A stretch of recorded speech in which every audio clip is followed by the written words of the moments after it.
আসসালামু আলাইকুম। আমি মোহাম্মদ নাইম খান। আজ আমরা ফিজিক্স ফার্স্ট পেপার চ্যাপ্টার 9 নিয়ে আলোচনা করব।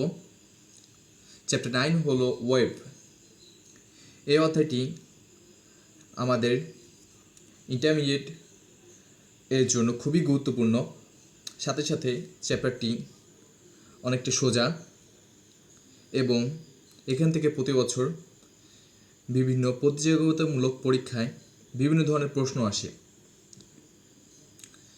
এবং এর সাথে আরও কিছু চ্যাপ্টার রয়েছে যা কোরিলেটেড, যেমন ফিজিক্স ফার্স্ট পেপার চ্যাপ্টার 8, তারপরে ফিজিক্স সেকেন্ড পেপার চ্যাপ্টার 7, যেগুলো অনেকটা কাছাকাছি এবং একই ধরনের কনসেপ্ট ব্যবহৃত হয় উভয় ক্ষেত্রে।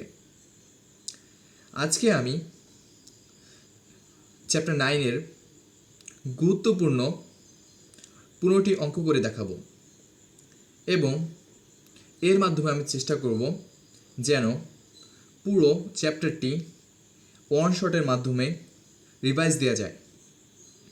আমি অঙ্কের মাধ্যমে চেষ্টা করব বিভিন্ন ধরনের কনসেপ্ট এবং ফর্মুলা কিভাবে ইউজ করতে হয় এবং কিভাবে খুব সহজেই এবং কিছু টেকনিক ইউজ করে অঙ্কগুলো খুব দ্রুত শেষ করা যায় তা নিয়ে আজকে আমরা আলোচনা করব। তো প্রথমেই আমি যে অঙ্কটি করব এটি 2019-20 বুয়েট ভর্তি পরীক্ষায় এসেছে। এখানে দেখতে পাচ্ছি যে একটা ইকুয়েশন দেওয়া আছে y=0.1 sin পাই 100t minus x/7.5 travelling wave equation, যা 10⁻³ kg/m³ ঘনত্বে চলে। প্রতি একক বর্গমিটার ক্ষেত্রফলে প্রতি সেকেন্ডে প্রবাহিত শক্তি কত?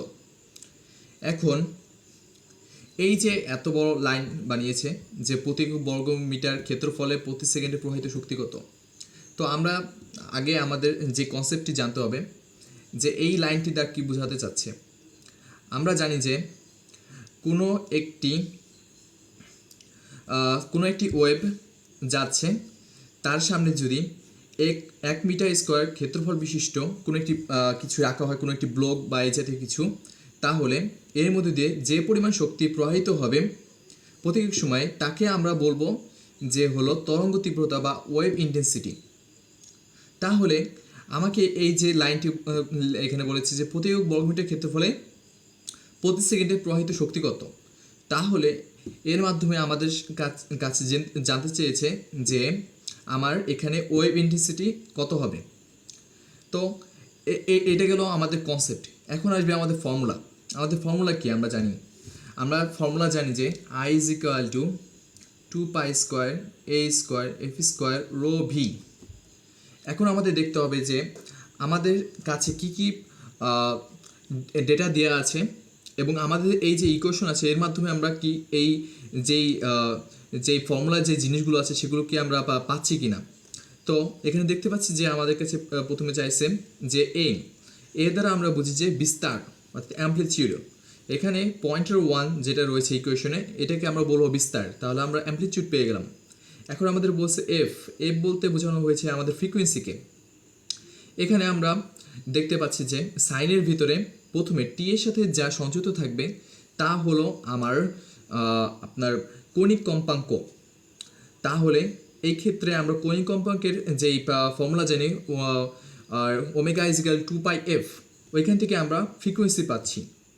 তারপর আমাদের রো বলতে ঘনত্ব, এখানে ঘনত্ব দেওয়া আছে 10⁻³ kg/m³। আর সবশেষে দেওয়া আছে আমাদের ভেলোসিটি।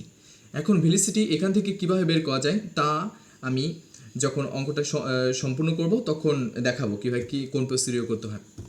তাহলে প্রথমেই আমরা দেখি যে ভেলোসিটি আমরা কীভাবে বের করতে পারি। ভেলোসিটি বের করার আগে আমরা ফ্রিকোয়েন্সি বের করি। এখানে দেওয়া আছে যে 2πf = 100π, তাহলে ফ্রিকোয়েন্সি অবশ্য হবে আমার 50 হার্জ। আর ফ্রিকোয়েন্সি পেয়ে গেলাম।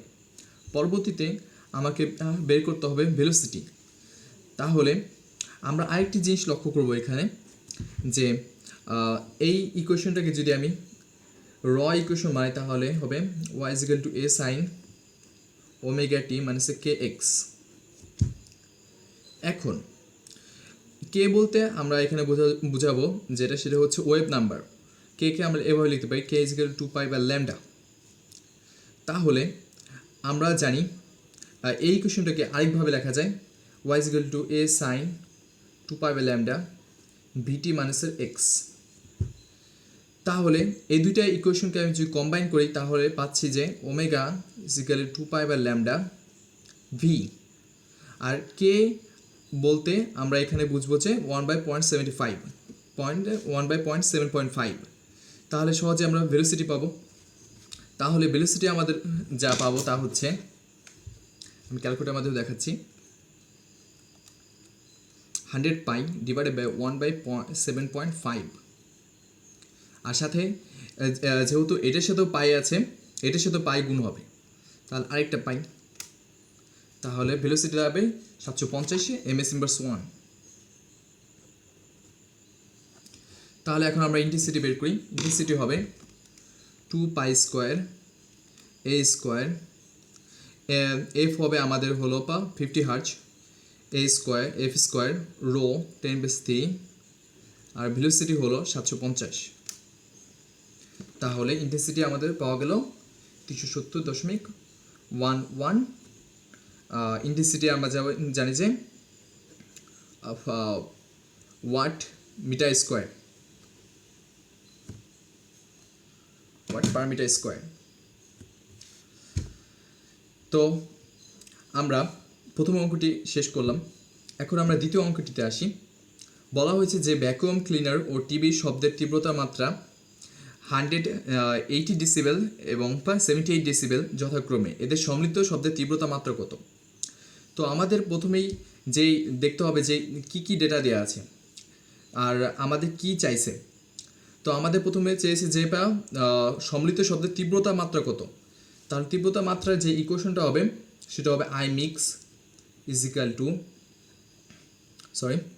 Beta del B beta is equal to 10 log IX by I nought. এটি হলো আমাদের জেনারেল ফর্মুলা। তো আমাদের এক্ষেত্রে যেই আননোন ভ্যালু রয়েছে সেটি হচ্ছে IX। তাহলে আমাদের এই যে তীব্রতা মাত্রা আছে সেখান থেকে আমাদের ইন্টেন্সিটিতে ফিরে আসতে হবে।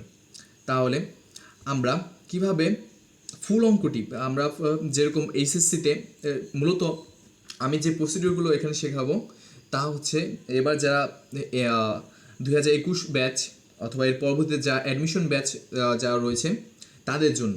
তো কিভাবে শর্টকাটে এই অঙ্কটি করা যায় সেটি ক্ষেত্রে আমি লক্ষ্য করব। তো তীব্রতা মাত্রা 80 ডেসিবেল এবং 78 ডেসিবেল যথাক্রমে দেওয়া আছে। তাহলে আমি এই ক্ষেত্রে কিভাবে আইএক্সকে ড্রাইভ করা যায় তা দেখব। তো 80 ডেসিবেল আমি একটা আননোন একটা ধরছি, del beta 1 is equal to 10 log IX by I nought, এরকম একটা ইকুয়েশন দেওয়া আছে। এটা র্যান্ডমলি যে কোনো কিছু হতে পারে এক্ষেত্রে। তো লেটস সে 80 ডেসিবেল, তো আমি প্রথমে 80 দিলাম, 10 log IX by I nought. এক্ষেত্রে আমার যেই মেইন টার্গেটটা তা হচ্ছে আপনাকে কনসেপ্ট শেখানো, কীভাবে আমি ক্যালকুলেটারের মাধ্যমে, শুধুমাত্র ক্যালকুলেটারের মাধ্যমে এই অঙ্কটি করে ফেলতে পারি সেটা আমি দেখার চেষ্টা করতেছি। তো এখন যদি আমি 80কে 10 দ্বারা ভাগ করি তাহলে পাবো 8 log IX by I not. আর যদি অ্যান্টি লগ নেই তাহলে পাবো 10⁸ IX বাই I নট, অর্থাৎ IX এর ভ্যালু দাঁড়াবে I নট ইন্টু 10⁸। একইভাবে যখন আমি 78কে 10 দ্বারা ভাগ করবো তখন পাবো আমি 7.8, আর যখন অ্যান্টিলগ বাম পাশে নিয়ে আসবো তখন আসবে হলো 10⁸7.8। তাহলে আমি যেই আই মিক্সচার পাবো, আই মিক্সড পাবো তা হচ্ছে I নট ইন্টু কমন নিচ্ছি 10⁸ প্লাসের 10⁸7.8 ডিভাইডেড বাই I নট। তাহলে I নট উপর নিচ থেকে কাটাকাটি যাবে, তখন আমার যে ভ্যালু দাঁড়াবে তা হচ্ছে 10 log 10⁸ প্লাস 10⁸7.8, অর্থাৎ 82.12 ডেসিবেল।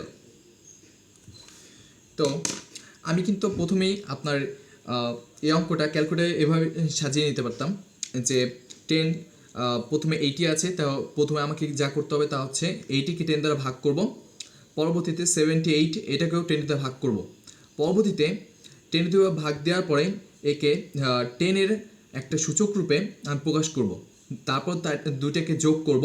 এরকম যদি আরও কিছু থাকতো, যদি ভ্যাকুয়াম ক্লিনার, টিভি, আরও কিছু যদি শব্দবহুল কোনো যন্ত্র থাকতো, তাহলে সেগুলো আমি পরপর তাদের তীব্রতা মাত্রাগুলো আমি এভাবে মানে এই ফর্মেটে নিয়ে এসে আমি যোগ করতাম। তাহলে তাহলে এটি আমি সহজভাবে যদি করতাম, তাহলে 10 log 10⁸, যেটা আমি বললাম, যেই সূচকটি আছে তাকে উপরে লিখব প্লাসের 10⁻7.8। তাহলে কিন্তু আমার সেই যদি এমসিকিউতে এই অঙ্কটি আসে, তাহলে আমাকে পুরো প্রসিডিওর দেখাতে হচ্ছে না, আমি সহজভাবেই অঙ্কটা শেষ করতে পারছি। এখন 3 নম্বর অঙ্কে আসি। বলা হয়েছে দুটি একই ধরনের তার সমকম্পাঙ্কে তির্যক কম্পনে কম্পিত হচ্ছে। যখন একটি তারের টান 2.01% বৃদ্ধি করা হয় এবং দুটি তার একত্রে কম্পিত করা হয়, তখন প্রতি সেকেন্ডে 3টি বিট সৃষ্টি হয়। তার দুটি প্রারম্ভিক কম্পাঙ্ক কত হবে? তো প্রথমে বলা হয়েছে যে সমকম্পাঙ্কে তির্যক কম্পনে কম্পিত হচ্ছে এবং টান পরবর্তীতে 2.01% বৃদ্ধি করা হয়। এটি আমাদের ক্রুশাল পয়েন্ট যে টান 2.01% বৃদ্ধি করা হচ্ছে।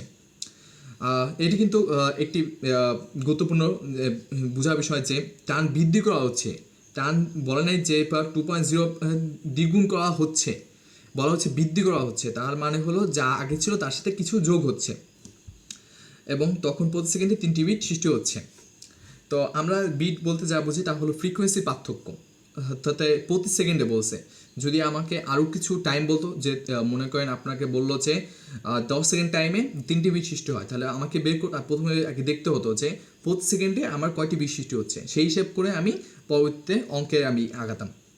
তো আমি অঙ্ক মোতাবেক করি, ডেটা যা বলেছি যে টান বৃদ্ধি করা হলো, তা আমাকে যে আমার সামনে যে ফর্মুলাটা রয়েছে তা হচ্ছে F = 1/2L √T/μ। এখানে আমি পরিচয় দিচ্ছি সবগুলোর। এল হচ্ছে যেই তার দৈর্ঘ্য, টি হচ্ছে কী পরিমাণ টান প্রযুক্ত হচ্ছে তারের উপর, আর মিউ হচ্ছে প্রতি একক দৈর্ঘ্যে ভর।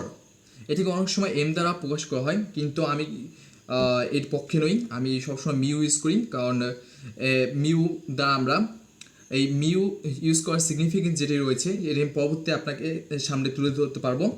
তো এটা আমরা এখন মিউ ইউজ করছি এখন। তো আমাকে বলা হয়েছে টান 2.01% বৃদ্ধি করা হলো, তাহলে আমি যদি এভাবে লিখি F2/F1 √T2/T1, কেননা F is proportional to √T, তাহলে আমি এভাবে অবশ্যই প্রকাশ করতে পারি।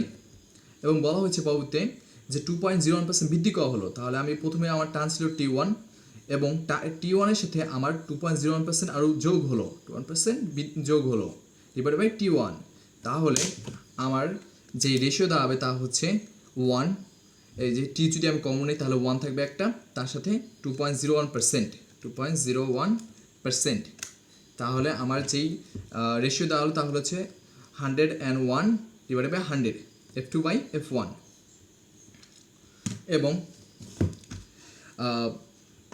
এবং পরবর্তীতে বলা হয়েছে যে প্রতি সেকেন্ডে 3টি বিট সৃষ্টি হয়, তাহলে যেহেতু এক্ষেত্রে দেখতে পাচ্ছি যে F2 is greater than F1, তাহলে আমার যে বিট সৃষ্টি হবে তার বড় হবে F2 মানে স্যার F1 = 3। এখন আমার কাছে দুইটা ইকুয়েশন আছে।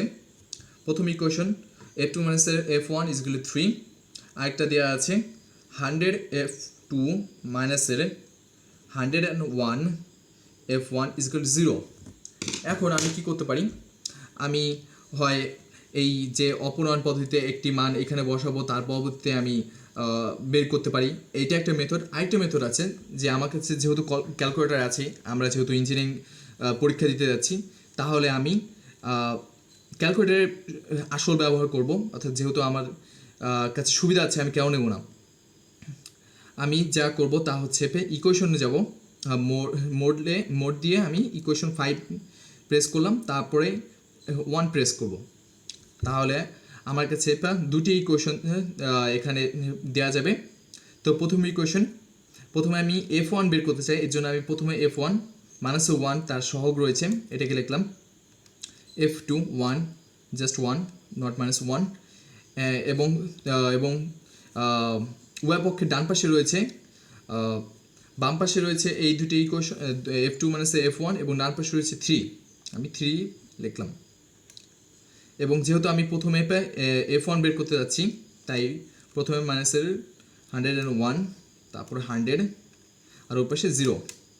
তাহলে সরাসরি আমার যে এই দুটি ফ্রিকোয়েন্সি চাওয়া হয়েছে এখানে যে প্রারম্ভিক কম্পাঙ্ক সে দুটো আমরা পেয়ে গেলাম, যেখানে F1 হলো 300 হার্জ এবং F2 হলো 303 হার্জ। এখন আমরা আরেকটা অঙ্ক করব। ট্রাভেলিং ওয়েভ y = 0.5 sin 200 পাই টি মাইনাসের 200 পাই এক্স বাই 13 নির্ণয় করতে হবে কম্পাঙ্ক, তরঙ্গ দৈর্ঘ্য এবং তরঙ্গ বেগ। তো আমরা প্রথম যে অঙ্কটা করেছি এই ক্ষেত্রে আমি আপনাদের দেখেছি যে কীভাবে বা যদি ইকুয়েশন, এটি সবচেয়ে বড় সুবিধা যখন আমরা ওয়েব এই চ্যাপ্টারটি করব তখন দেখতে পাবো যে এই যে একটা ইকুয়েশন দেওয়া থাকবে এবং এই ইকুয়েশনের উপর বেস করে আমাদেরকে বিভিন্ন প্রশ্ন করা হবে যে এর কম্পাঙ্ক কত, তরঙ্গ দৈর্ঘ্য কত, এইসব চাচ্ছি। তো আমাদের যদি এই দুটি ফরম্যাট মনে থাকে যে কীভাবে আমাদের কীভাবে বিভিন্ন ধরনের জিনিস বের করা যায়, যে বলা হলো কম্পাঙ্ক বের করো, তখন আমরা এই যে কণিক বেগ আছে তার উপর ভিত্তি করে আমরা কীভাবে কম্পাঙ্ক বের করতে পারি, অর্থাৎ একটা ফর্মুলা আমাদের রয়েছে ওমেগা = 2π/t = 2π/f, কেননা f = 1/t। তো আমাদের এই সিরিয়াল ওয়াইজ মনে রাখতে হবে, তার মাধ্যমে আমরা সহজেই আমরা সবগুলো জিনিস বের করতে পারবো। তো আমরা প্রথমে বের করি কম্পাঙ্ক 2πf, আগের মতোই 200 পাই, তাহলে ফ্রিকোয়েন্সি দাঁড়াবে 50 হার্জ। তারপরে চাওয়া হয়েছে আমাদের তরঙ্গ দৈর্ঘ্য। আমরা প্রথমে দেখিয়েছি যে কে, এই যে অংশটুকু থাকবে এটাকে আমরা বলবো হলো কম্পাঙ্ক সংখ্যা বা কে। তাহলে কে আমরা এভাবে লিখবো কে = 2π/λ যেটা দেওয়া আছে 220 π/13। এক্ষেত্রে আমরা বের করব ল্যামডা কি T/T, ল্যামডা আমাদের বেরিয়ে গেল 1.3 মিটার। এবং সবশেষে চাওয়া হয়েছে তরঙ্গ বেগ আমরা আগের মতোই ওমেগা = 2π/λ ইন্টু ভি, এক্ষেত্রে আমাদের ভি বের করতে হবে = 200, যেহেতু পাই তাহলে আমরা পাই লিখবো না, 20/13, ভেলোসিটি = 130 ms/1। পরবর্তীতে আমাদের বলা হয়েছে x = 10 cos 5πt প্লাস এর π/4, এরকম একটি ইকুয়েশন দেওয়া আছে। স্পন্দগতিক সমীকরণে প্রকাশ করা হলো t = 2 সেকেন্ড সময় উক্ত বস্তুর সরণ, বেগ, ত্বরণ ইত্যাদি বের করো। তো এক্ষেত্রে আমরা যে কনসেপ্টটি ইউজ করব তা হচ্ছে ম্যাথমেটিক্স ফার্স্ট পেপারে চ্যাপ্টার 9 ডিফারেন্সিয়েশনের যে কনসেপ্ট রয়েছে সেটা আমরা এখানে ইউজ করব। তো আমাদের এই যে ইকুয়েশন রয়েছে এটি হলো সরণের ইকুয়েশন দেওয়া আছে, এটাকে আমরা পরবর্তীতে কীভাবে ডিফারেন্সিয়েট করে বেগ বের করা যায়। আমরা জানি যে কোনো একটি যদি সরণের ইকুয়েশন দেওয়া থাকে তাহলে তাকে টাইমের সাপেক্ষে যদি ডেরিভেটিভ করা হয় তাহলে আমরা পাই বেগ বা ভেলোসিটি। পরবর্তীতে যদি যে ভেলোসিটি আছে তাকে যদি সময় সাপেক্ষে আমরা ব্যবকলন বা ডিফারেন্সিয়েট করি তাহলে আমরা পাই ত্বরণ বা অ্যাক্সেলারেশন। তো আমরা সেটাই করব। আমাদের ইকুয়েশন প্রথমে দেওয়া আছে x = 10 cos 5πt প্লাস π/4, একে আমরা ডিফারেন্সিয়েট করব টাইমের রেসপেক্টে, তাহলে আমরা ভেলোসিটি 10 কসকে ডিফারেন্সিয়েট করলে পাওয়া যায় হলো সাইন, কিন্তু সাইনের সাথে সাথে একটি মাইনাস আসে, তার মাইনাসটা আমি প্রথমে লিখে রাখলাম সাইন 5πt প্লাস π/4। এখন আমরা চেইন রুল মোতাবেক জানি যে টি এর সাথে যেই সহগগুলো থাকবে তাকে ডিফারেন্সিয়েট করতে হয়। তাহলে আমরা এই অংশটুকে ডিফারেন্সিয়েট করব, কারণ এটা রিয়েল কোনো রিয়েল টি নয়। যদি এক্স থাকতো তাহলে বলতে আমরা রিয়েল এক্স নয়। তাকে ডিফারেন্সিয়েট করলে পাবো আমরা 5π। এই যে ইকুয়েশন দেওয়া হলো এই যে আমরা জিনিসটা পেলাম, এইটি হলো আমাদের ভেলোসিটির একটা ইকুয়েশন। পরবর্তীতে একে আমি আবার ডিফারেন্সিয়েট করব। ডিফারেন্সিয়েট করলে আমি পাবো সাইনকে 10 প্রথমে রাখলাম, মাইনাস আগের মতো থাকবে। সাইনকে ডিফারেন্সিয়েট করলে পাবো কস আগের মতোই 5πt প্লাস π/4, এবং 5πt এটি যেহেতু রিয়েল টি নয়, তাকে আবার ডিফারেন্সিয়েট করব। ডিফারেন্সিয়েট করার পাবো আমি হলো 5π, আর আগে ছিল 5π, তাহলে 5π হোল স্কোয়ার। এখন বলা হয়েছে উক্ত সমীকরণের মাধ্যমে দেখা হচ্ছে t = 2 সেকেন্ড সময়ে উক্ত বস্তুর সরণ বেগ ও ত্বরণ কত হবে। এখন আমি যা করব তা হচ্ছে এই যে ইকুয়েশনগুলো পেলাম আমি সরণ বেগ এবং ত্বরণের, এগুলোতে আমি t = 2 বসাবো। তাহলে আমি t বসাই। এক্ষেত্রে আমাকে আরেকটি জিনিস মনে রাখতে হবে যে আমরা যখন এই যে এই t = 2 সেকেন্ড বসাবো, তখন আমাকে ক্যালকুলেটারকে অবশ্যই রেডিয়ান মোডে নিতে হবে। রেডিয়ান মোডে কীভাবে নিতে পারি? শিফট মোড এবং 4, তাহলে আমার যে ক্যালকুলেটর আছে সেটা ডিগ্রি থেকে রেডিয়ান মোডে চলে আসবে। তো আমি এখন কী করব? আমি সরাসরি আমার যেই ইকুয়েশনটা আছে সেটাকে আমি ক্যালকুলেটরে তুলব। 5π, টিকে আমি এক্স দ্বারা বুঝালাম, প্লাসের π/4। এখন আমাকে এক্সের ভ্যালু দিয়েছে, সরি 5πx প্লাসের 10 cos 5πx প্লাসের 4। এখন x এর ভ্যালু আমি বসাবো 2, তাহলে আমার অ্যান্সার এলো 5√2। এটি হলো আমার x এর ভ্যালু at 2 সেকেন্ড টাইমে, এত মিটার at 2 সেকেন্ড।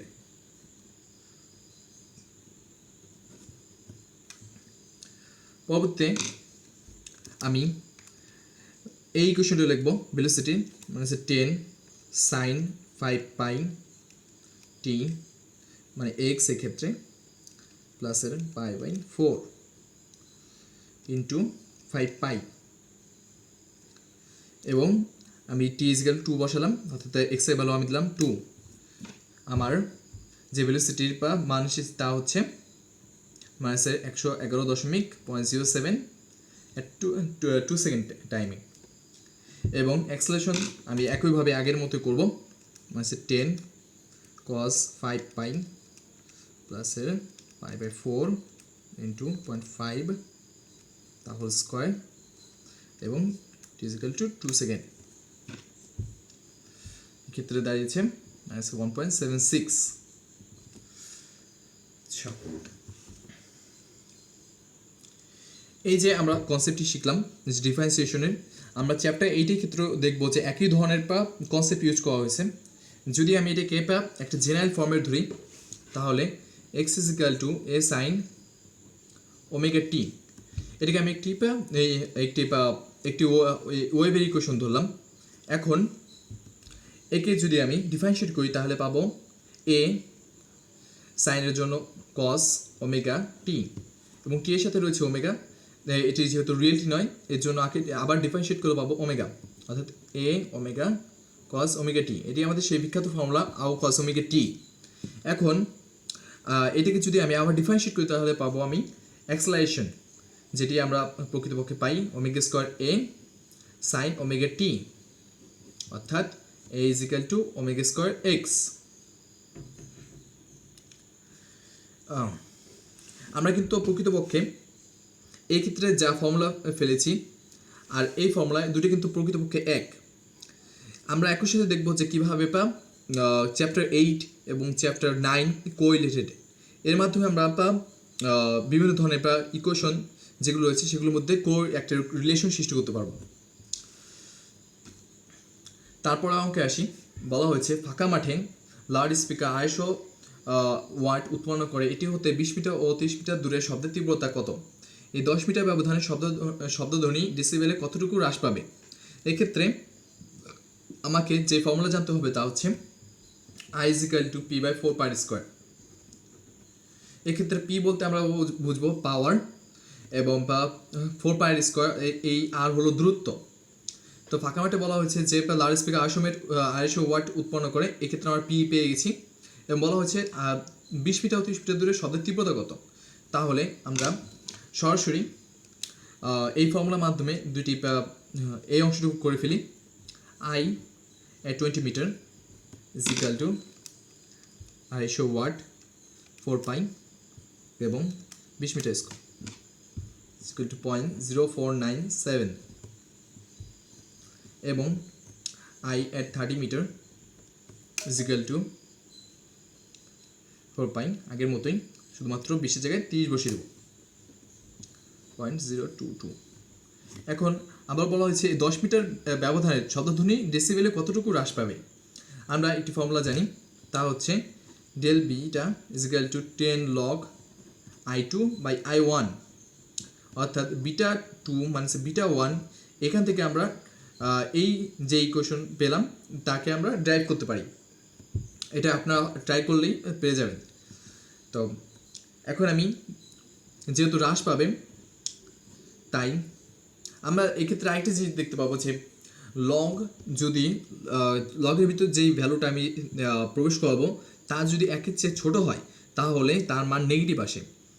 এবং আমাদের বলা হচ্ছে যে শব্দধ্বনির ডেসিবেল কতটুকু হ্রাস পাবে, তার জন্য যেহেতু আমার একটা মানুষ আসে অর্থাৎ যার মাধ্যমে আমরা সহজে বোঝাতে পারি যে হ্রাস পাচ্ছে, তার জন্য আমি উপরে ছোটো ভ্যালুটা ইউজ করব 0.022 ডিভাইডেড বাই 0.0497, তাহলে তার যে ভ্যালু দাঁড়াবে তা হচ্ছে -3.53 ডেসিবেল, অর্থাৎ 10 মিটার ব্যবধানে শব্দধ্বনি 3.53 ডেসিবেল হ্রাস পাবে।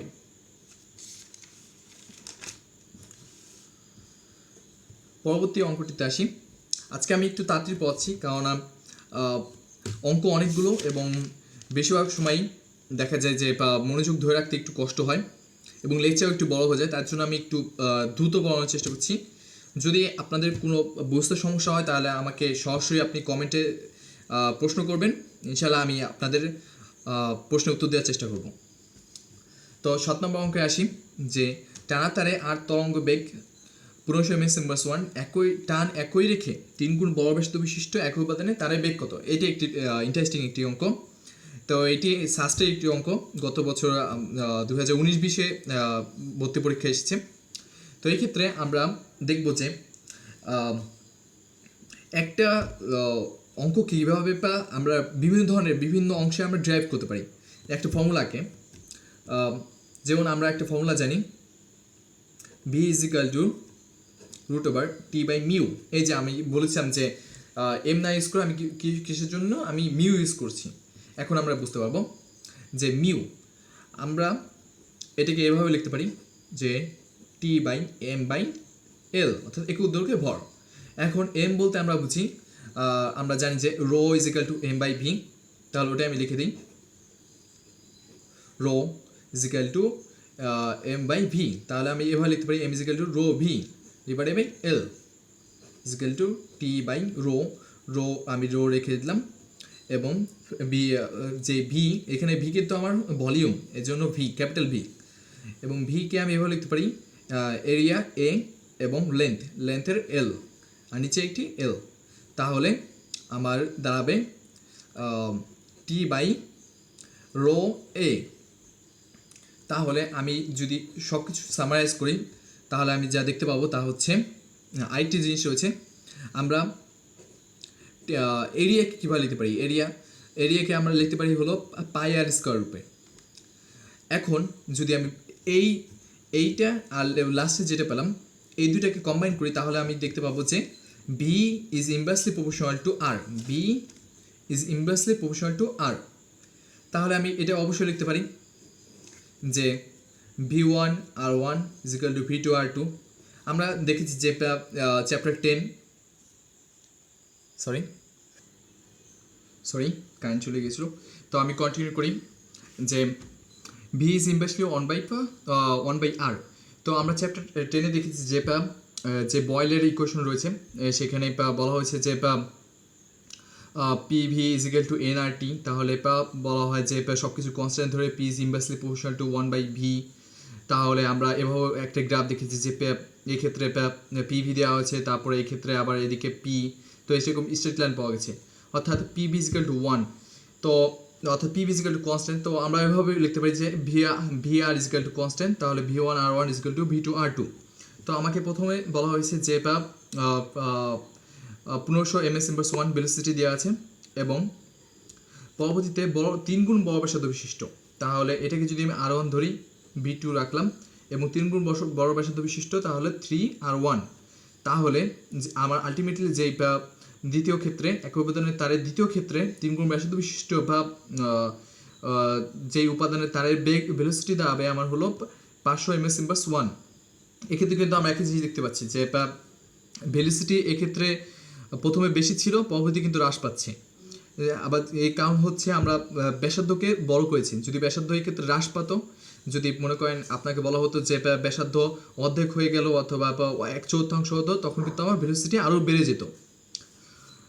এখন বলা হয়েছে যে 8 নম্বর প্রশ্ন, বিন্দু উৎস থেকে শব্দ চারিদিকে ছড়িয়ে পড়ছে, উৎস হতে 9 মিটার এবং 25 মিটার দূরে শব্দ বিস্তারের অনুপাত কত? এটা একটি ইন্টারেস্টিং অঙ্ক।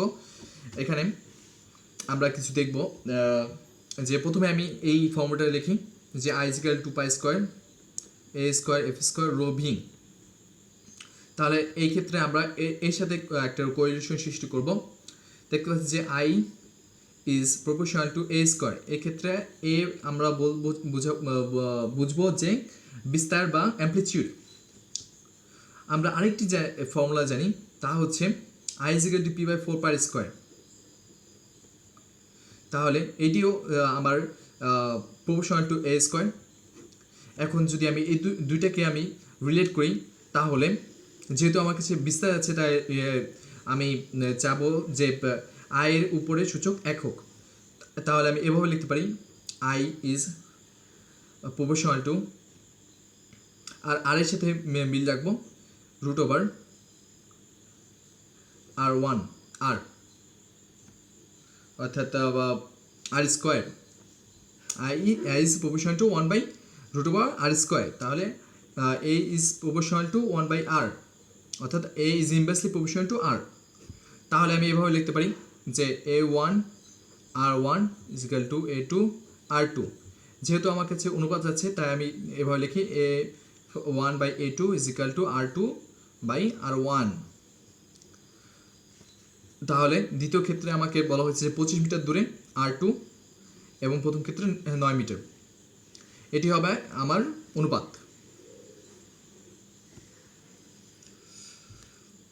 এখন আরেকটি অঙ্ক যে বলা হয়েছে স্থির তরঙ্গের পাশাপাশি দুটি সুস্পন্দ বিন্দুর মধ্যে দূরত্ব কত?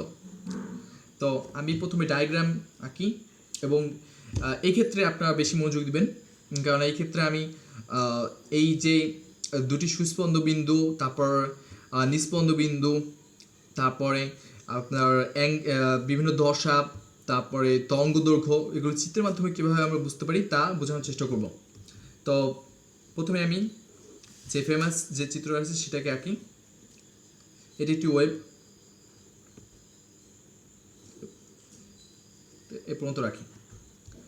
তো আমি যেটা করতাম সবসময় থেকে, যে আমি যেই খণ্ডগুলো পাই উপরে এরকম যে খণ্ডগুলো রয়েছে সেগুলোকে আমি আরও অর্ধেক করি। তাহলে আমরা জানি যে এরকম 4টা খণ্ড মিলে তৈরি হয় একটা পূর্ণ তরঙ্গ দৈর্ঘ্য। তাহলে এই যে এতটুকু দৈর্ঘ্য হবে λ/4, এটাও λ/4, এটাও λ/4, এটা λ/4, অর্থাৎ 4টা খণ্ড মিলে একটা তৈরি হলো আমার একটা ফুল ল্যামডা, অর্থাৎ পূর্ণ তরঙ্গ দৈর্ঘ্য। আবার আরেকটি জিনিস লক্ষণীয়, এই ক্ষেত্রে আমার এই পর্যন্ত ওয়েব আসার পরে যতটুকু দশা পরিবর্তন হলো তা হলো π/2, অর্থাৎ এই পর্যন্ত এর দশা পার্থক্য হলো π/2। যখন আরেকটা এই জায়গায় আসবে তখন তার দশা পার্থক্য হবে পাই। তাহলে আমি যতগুলো স্লাইস করব, দুইটা স্লাইসের কারণে আমার আসলো পাই। একইভাবে এক্ষেত্রে যদি দশা পার্থক্য এর সাপেক্ষে চাওয়া হয়, তাহলে আমি বলবো এই দশা পার্থক্য 3π/2, আর এই ক্ষেত্রে দাঁড়াবে হলো 4π/2, সরি 4π/2। আচ্ছা ঠিক আছে, 4π/2, অর্থাৎ আমার দাঁড়াবে এক্ষেত্রে 2π। আমরা যেই আমরা সার্কুলারলি একটা ইমেজ আমরা গ্রাফ আঁকতে পারি। সেক্ষেত্রেও আমরা একইভাবে জিনিস দেখতে পাই। যদি এটাকে এর মাধ্যমে রিপ্রেজেন্ট করতে চাই তাহলে আমরা দেখতে পাই যে এটাকে যদি স্টার্টিং এভাবে ধরি ও, এটা ও, তারপরে এই ক্ষেত্রে যখন এই পরিস্থিতি আসলো তখন এটাকে আমরা এটার সাথে কম্পেয়ার করতে পারি।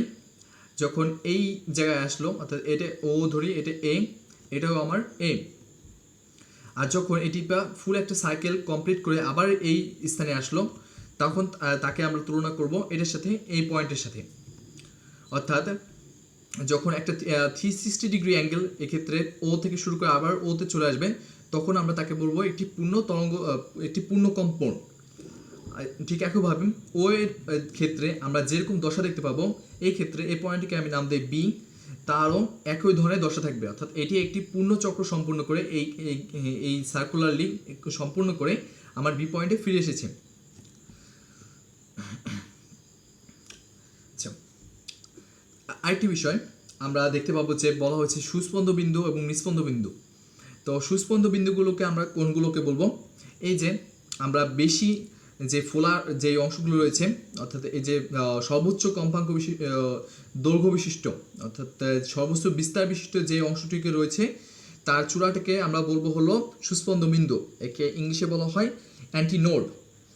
আর এই যে নিচে অর্থাৎ একে বলা হয় থ্রাপ, এটাকে বলা হয় থ্রাপ আর ক্রেস্ট, এই দুজনকে।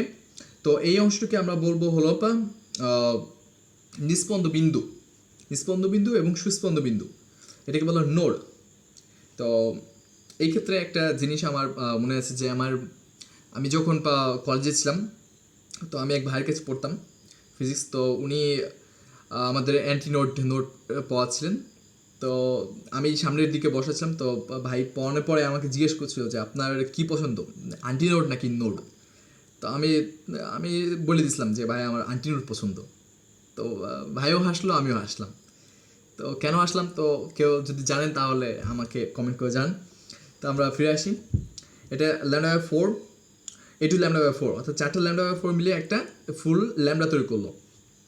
এখন আমাদের যে প্রশ্নগুলো আসে, মোস্ট যে কমন প্রশ্নগুলো, যে একটি সুস্পন্দ বিন্দু আর একটা নিস্পন্দ বিন্দুর মধ্যবর্তী দূরত্ব কতটুকু, এটা আমাদের বের করতে বলে যে একটি সুস্পন্দ বিন্দু এবং নিস্পন্দ মধ্যে দূরত্ব কতটুকু।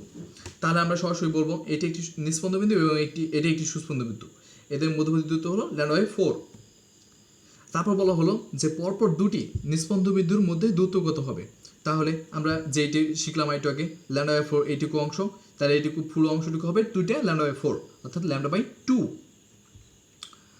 তারপরে আর কিছু হয়, এই জিনিসগুলো সবচেয়ে বেশি কমনলি আস্কড। তাহলে আমরা এক্ষেত্রে সহজে বলতে পারছি যে স্থির তরঙ্গের পাশে দুইটি সুস্পন্দ বিন্দুর মধ্যে দূরত্ব হচ্ছে হলো λ/2।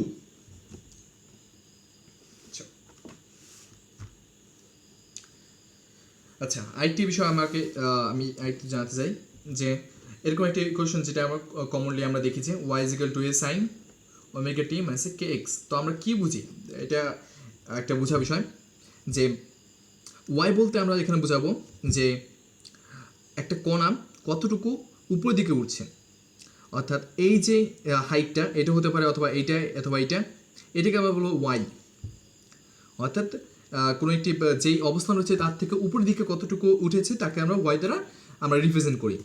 আর অ্যামপ্লিটিউড হলো সর্বোচ্চ, এটাকে আমরা বলবো a, অ্যামপ্লিটিউড। অর্থাৎ সর্বোচ্চ যতটুকু যেতে পারে তাকে বলবো আমরা অ্যামপ্লিটিউড।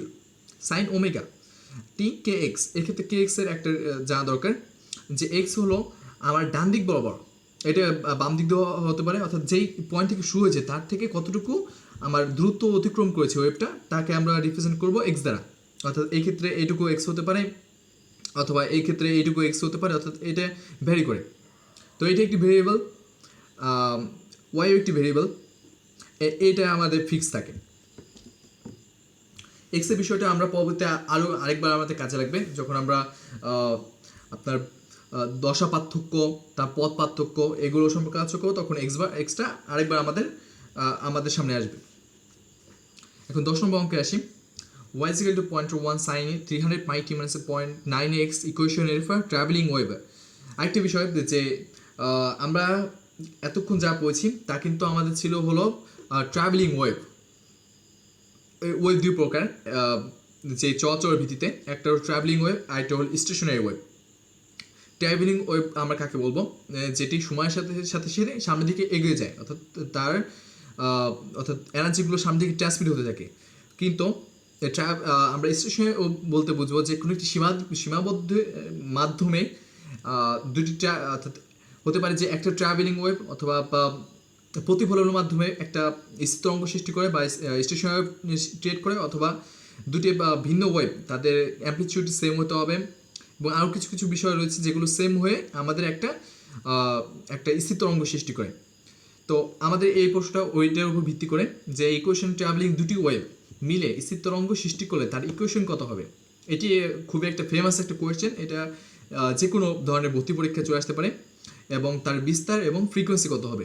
এক্ষেত্রে আমাদের কয়েকটা বিষয় মনে রাখতে হবে যে এই যে দুটি ট্রাভেলিং ওয়েব মিলে আমার একটা স্টেশনারি ওয়েব তৈরি করলো, তাতে ফ্রিকোয়েন্সি সেম থাকবে, এবং তাদের যেই অ্যামপ্লিটিউড হবে, যদি একই ধরনের ট্রাভেলিং মিলে হয় তাহলে তাদের অ্যামপ্লিটিউড হবে আগে যেই অ্যামপ্লিটিউড ছিল তার দ্বিগুণ, অর্থাৎ এক্ষেত্রে নতুন যে বিস্তার হবে তা হবে 0.1-এর দ্বিগুণ, অর্থাৎ 0.2।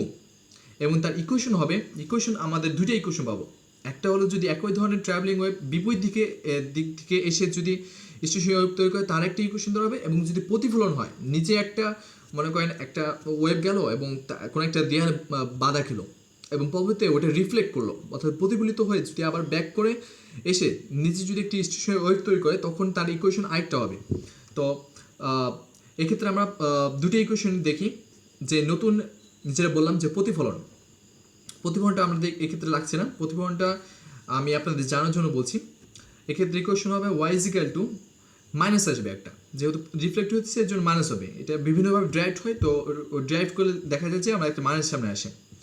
y = twice a, আর এক্ষেত্রে cos ωt, এটাই আমাদের basic difference. So y = twice a cos ωt, আর sin kx, কে বলতে আমরা বোঝাবো 2π/λ, যাকে ওয়েব নাম্বার বলা হয়। আর এই যে ইকুয়েশন স্টেশনারি ওয়েব তৈরি হলে এক্ষেত্রে ট্রাভেলিং ওয়েবের মাধ্যমে, তার ইকুয়েশন হবে y = twice a sin ωt cos kx। তো আমাদের মনে রাখতে হবে যদি প্রতিফলিত হয় তাহলে আমাদের হবে কজের যেই ওমেগাটি থাকবে হলো কজের সাথে, আর যদি ট্রাভেলিং ওয়েবের মাধ্যমে হয় দুটি তাহলে আমাদের সাইনের সাথে ওমেগাটি থাকবে, আর দুইটা যেই বাকিটি থাকবে তার সাথে থাকবে হলো kx। তো আমরা যে নতুন ইকুয়েশন পাবো তা হচ্ছে y = 2a সাইন ওমেগা, আগের মতোই ওমেগা একই থাকবে, 300πt cos k 0.9 x। তাহলে ফ্রিকোয়েন্সি দাঁড়াবে কি? Frequency 300π = 2πf। যখন আপনি অনেকগুলো ম্যাথ এরকম কমপ্লিট করবেন তখন দেখবেন যে আপনি মুখোমুখি অঙ্কগুলো শেষ করতে পারছেন। এখানে 300π, তাহলে আমাদের যেহেতু আগে পাই আছে তাহলে পাই কাটা চলে যাবে, এবং 300 অর্ধেক কত আসে 150, তাহলে ফ্রিকোয়েন্সি আমরা সহজে বের করতে পারবো 150 হার্জ। বিস্তার দেওয়া হবে আমাদের 2 × 0.1 অর্থাৎ 0.2, আর ফ্রিকোয়েন্সি সেম থাকলো। আচ্ছা, আর ইকুয়েশন তো আমরা পেলাম এটা।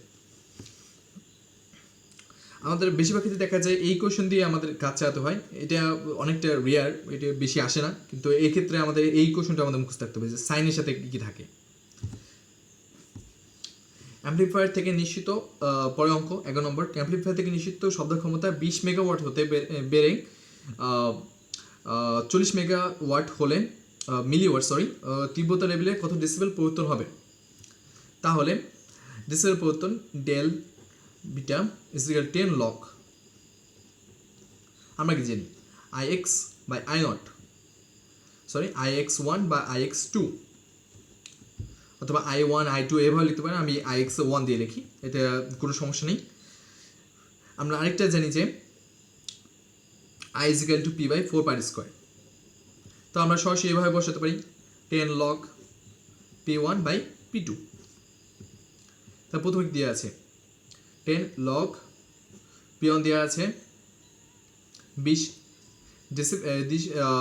মিলিওয়াট, তো আমরা মিলি কাটা চলে যাবে, এই জন্য আমি 20 যে নম্বরটা আছে সেটা কিনলাম, আর তার নিচে দিলাম 40, তার তীব্রতার পরিবর্তন হবে 10 log হাফ, 3.01। এখন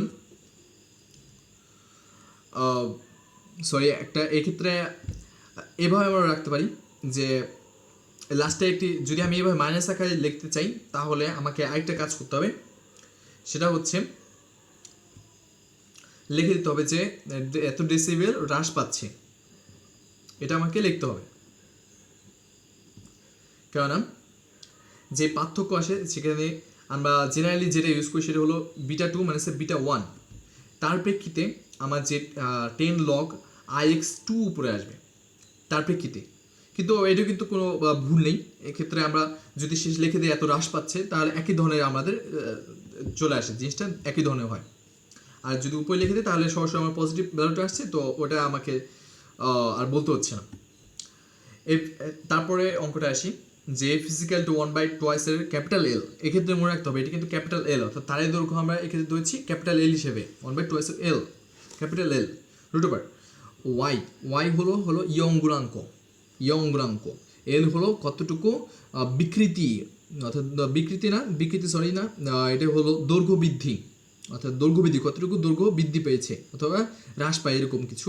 রো হলো আমার ঘনত্ব আর এল হলো লেন্থ। তো এই যে ফর্মুলা আছে এটি খুবই একটি স্পেশাল ফর্মুলা, এটা একই সাথে চ্যাপ্টার 9 এবং চ্যাপ্টার বা যেই 7 আছে তার মধ্যে একটা রিলেশন সৃষ্টি করে। তো আমার এই যে ডেটাগুলো আছে এই ডেটাগুলো যদি আমি এখানে বসাই দিই তাহলে আমি সহজেই ফ্রিকোয়েন্সি পেতে পারি। তো অনেক সময় এরকম হয় যে কয়েকটা চ্যাপ্টার যখন কম্বাইন করে কেউ প্রশ্ন করতে চায়, কোনো একটা শিক্ষক প্রশ্ন করতে চায়, তখন এটা খুবই একটা গুরুত্বপূর্ণ একটা ম্যাথ হিসেবে তখন দাঁড়িয়ে যায়। তো আমরা এই ফর্মুলাটা মনে রাখবো। আর এটা কীভাবে ডিরাইভড হলো এটা যদি আপনারা একটু প্র্যাকটিস করেন তাহলে নিজেরাই পারবেন। আর আপনারা পেরেছেন কিনা তা আমাকে কমেন্ট বক্সে অবশ্যই জানাবেন। এখন একটি ইন্টারেস্টিং অঙ্কে আসি, যে বলা হয়েছে y is equal to 5 sin 890 মানে 0.01x ফ্রম এ ও বি শলাকার ফ্রিকোয়েন্সি পার্থক্য 50 হার্জ এবং frequency of B is greater than frequency of A. এই শলাকা যখন দুটি পূর্ণকম্প সম্পন্ন করে তখন সি 3টি করে। এখন বলা হয়েছে যে এ বি সি একত্রে ধ্বনিত হলে ত্রয়ী উৎপন্ন করবে কিনা। আচ্ছা, আমাদের এখন বুঝতে হবে যে ত্রয়ী জিনিসটা কি। যখন বা তিনটে সুসহকার যখন ফ্রিকোয়েন্সির অনুপাত 4:5:6 হয় তখন তাকে আমরা বলবো ত্রয়ী। এখন আমাকে বের করতে হবে যে এই যে এ বি সি তিনটে সুশলাকা রয়েছে তাদের কম্পাঙ্কের পার্থক্য, অর্থাৎ কম্পাঙ্কের যে রেশিও হবে তা 4:5:6 হয় কিনা। যদি হয় তাহলে আমরা তাকে বলতে পারবো ত্রয়ী। আচ্ছা, তো আগের মতোই আমি আপনাদের যেটা শিখিয়েছি যে এর ফ্রিকোয়েন্সি, এক্ষেত্রে এই ইকুয়েশন দিয়ে আছে, এই ইকুয়েশনের মাধ্যমে আমি কীভাবে ফ্রিকোয়েন্সি বের করতে পারি। তো আমরা যেটা বললাম যদি আপনার প্র্যাকটিস থাকে তাহলে সহজেই আপনি বের করতে পারবেন। এক্ষেত্রে 800 পাই আর 2 পাই কাটা, তাহলে 800 অর্ধেক কত, অবশ্যই 400। তাহলে আমরা এর ফ্রিকোয়েন্সি পেয়ে গেলাম আপনার 400 হার্জ। এখন বলা হয়েছে যে এ ও বি সুসহকার পার্থক্য 50 হার্জ এবং F of B is greater than F of A, তাহলে অবশ্যই এফ অফ বি মানে F of A is equal to 50। এক্ষেত্রে আমরা পাবো আপনার 450 হার্জ, অর্থাৎ বি এর ফ্রিকোয়েন্সি পেয়ে গেলাম। এখন আমার লাগবে হলো সি এর ফ্রিকোয়েন্সি। তো এখানে বলা হয়েছে যে সুশলাকা এ যখন দুটি কম্পাঙ্ক পূর্ণকম্প সম্পন্ন করে, অর্থাৎ এই ক্ষেত্রে বলা হয়েছে যে ল্যামডা অফ এ যখন দুটো পূর্ণকম্প সম্পন্ন করে তা হবে সি যখন তিনটা পূর্ণকম্প সম্পন্ন করে তার সমান, অর্থাৎ ল্যামডা অফ সি এর 3 গুণের সমান। তাহলে আমরা এক্ষেত্রে দেখতে পাচ্ছি যে lambda of A into 2/3 is equal to lambda C. এখন আমার ল্যামডা বের করতে হবে, ল্যামডা অফ এ। তো ল্যামডা অফ এ আমি কীভাবে বের করতে পারি, আমরা আগেই দেখিয়েছি যে এই ক্ষেত্রে যে এক্সের সাথে যা থাকবে তাকে আমি প্রকাশ করব হলো কে রূপে। আরেকটা বিষয় যে মাইনাস দেওয়া কি বোঝানো হয়, মাইনাস দেওয়া বোঝানো হয় যে ওয়েভটা বাম দিক থেকে ডান দিক বরাবর যাচ্ছে। যদি এটি প্লাস হতো তাহলে তাকে আমরা বলতাম যে ওয়েভটি ডান দিক থেকে বাম দিকে যাচ্ছে। অনেক সময় স্টেশনারি ওয়েভ তৈরি হয়, তখন কি হয় যে একই আপনার হয় ওয়েভ থাকে, কিন্তু একটা যায় হলো বাম দিক থেকে ডান দিকে, আরেকটা হলো ডান দিক থেকে বাম দিকে। তখন দেখতে পাই যে আমরা হলো প্লাস মাইনাস আকারে এভাবে দেওয়া থাকে। তো এখন আমি ল্যামডা এ বের করি, তাহলে ল্যামডা আমি সহজে বের করতে পারি যে 2 পাই বাই ল্যামডা, আর ওই পাশে থাকে হলো 0.01। তাহলে এক্ষেত্রে আমি এক্সচেঞ্জ করি, 0.01 নিয়ে আসি আর ওই পাশে ল্যামডা দিয়ে দিই। তাহলে আমি পেয়ে যাচ্ছি lambda A is equal two 2/3 of 628.32 গুণ 2/3 equal to 418.87 এত মিটার।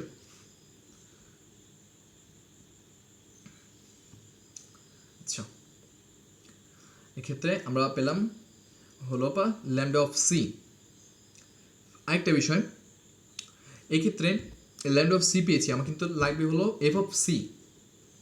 তো আমরা জানি V is equal two F lambda, তার মাধ্যমে আমি এফ পাবো। আর যেহেতু মাধ্যম এক, তাহলে এর ফ্রিকোয়েন্সি ভেলোসিটিও সেম থাকবে। তাহলে আমি এক্ষেত্রে লিখবো এভাবে 800 পাই ডিভাইডেড বাই যেই 418.87,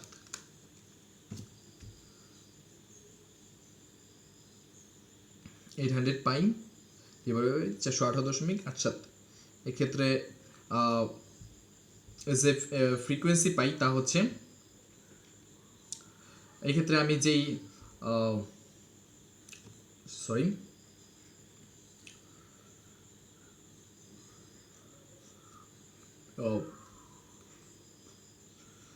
800 পাই omega is equal to 2 pi lambda V.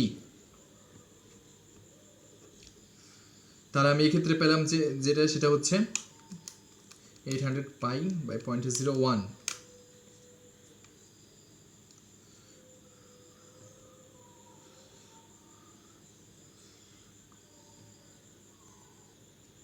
এক্ষেত্রে আমি ভেলোসিটি পেয়েছি একটু বড় মান 251.3233 ইন্টু 10⁻³ মিস ইনভার্স 1। আর এই ক্ষেত্রে ল্যামডা সি দিয়ে যদি আমি ভাগ করি তাহলে আমি পাবো আমার কাঙ্ক্ষিত ফ্রিকোয়েন্সি অফ সি, যেটার ভ্যালু আমি পেয়েছি 600 হার্জ। এখন আমি এফ অফ এ বা এফ অফ বি করি, তাহলে পাবো 400/450, অর্থাৎ 40/45, 8/9। এফ অফ বি বা এফ অফ সি যদি করি তাহলে পাবো 450 ডিভাইডেড বাই 600, অর্থাৎ 3/4। তাহলে আমি কি করতে পারি, যদি আমি এটাকে 9 সমান বানাতে চাই তাহলে এক্ষেত্রে আমার উপরেও আমার 3 দ্বারা গুণ করতে হবে, নিচেও আমি 3 দ্বারা গুণ করব, তাহলে সমতা বজায় থাকবে এবং এটির সিমিলারিটি আসবে, 9 চলে আসবে। তার পাবো 9/12। তিনটাকে আমি একসাথে লিখতে পারি, F of A is to F of B is to F of C is equal to 8:9:12, যেটা আমার 4:5:6 যেই রেশিও আছে সেটাকে আমার ওবে কয় না, এর জন্য আমি বলতে পারবো না এই তিনটে একত্রে ত্রয় সৃষ্টি করে। আরেকটি জিনিস আমি বলি, যদি এর ফ্রিকোয়েন্সি অর্থাৎ প্রথমটার যে ফ্রিকোয়েন্সি এবং যদি 4টা সুস্বলাখা থাকে এবং প্রথমটির ফ্রিকোয়েন্সি যদি দ্বিতীয়টির সর্বশেষটির ফ্রিকোয়েন্সি অর্ধেক হয়, অর্থাৎ সর্বশেষের ফ্রিকোয়েন্সি যদি প্রথমটার দ্বিগুণ হয়, তাহলে আমরা তাকে বলবো সহসঙ্গতি। 4:5:6:8 তাকে বলবো আবার সহসঙ্গতি। এখন 14 নম্বর অঙ্কে আসি। এ ও বি সুস্বলাখা বায়ুতে শব্দায়িত করলে সেকেন্ডে 4টি বিট সৃষ্টি হয়। এর বাহুকে একটু ঘষে আবার একটু শব্দায়িত করলে বিট সংখ্যা অপরিবর্তিত থাকে। এখানে বিকে একটু ঘষে আবার শব্দায়িত করলে একই ফল পাওয়া যায়। F of B is equal to 510 hertz. B ঘষার পর ফ্রিকোয়েন্সি কত হবে? এক্ষেত্রে আমাকে না যতটুকু অঙ্ক করতে হচ্ছে তার চেয়ে বেশি আমাকে মাথা খাটাতে হচ্ছে যে কি কি আমাকে বলা হয়েছে এখানে। বলা হয়েছে দেখুন, আস্তে আস্তে আমরা বুঝি জিনিসটা, যে এ ও বি সুসবাকে বায়ুতে শব্দায়িত করলে সেখানে 4টি বীজ সৃষ্টি হয়। মনে রাখতে হবে 4টি বীজ সৃষ্টি হচ্ছে।